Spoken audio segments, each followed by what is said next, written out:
खैबर पख्तूनख्वा काबीना अरकान good governance committee के निशाने पर आ गए। खैबर पख्तूनख्वा हुकूमत से इख्तिलाफात करने वालों को गुड गवर्नेंस कमेटी के अताब का सामना करना होगा। बेशतर काबीना मेंबरान ने गुड गवर्नेंस कमेटी को प्रो वजीर आला कमेटी करार दिया। मजीद जानते हैं डॉन न्यूज के नुमाइंदे आरिफ हयात से। आरिफ, तफसीलात बताइएगा। जी बिल्कुल, जो सूरत हाल अब खैबर पख्तूनख्वा में सामने आई हुई है शकील खान के बरतरफ के बाद, ये बताया जा रहा है कि उन्होंने गुड गवर्नेंस कमेटी में उनको पेश किया गया था और उन्होंने उसके खिलाफ तहकीकात की थी और फिर उनके बाद उसको बरतरफ किया गया।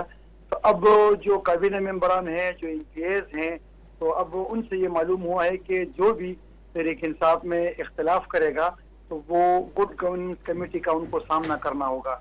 यानी हुकूमती फैसलों पर एतराज करने वाले काबीना मेंबरान जो है तो वो गुड कमेटी गवर्नेंस कमेटी के ज़ेर-ए-ताब होंगे और जितने भी तहरीक इंसाफ में हम ख्याल ग्रुप है मेंबरान उनकी निशानदेही भी की जा रही है और बेशतर ऐसे काबीना मेंबरान हैं, कमेटी ने उनके खिलाफ तहकीकात अपने मुकम्मल कर लिए हैं और उसके बारे में आइंदा चंद रोज में फैसला किया जाएगा, वो मंजर-ए-आम पर लाए जाएंगे।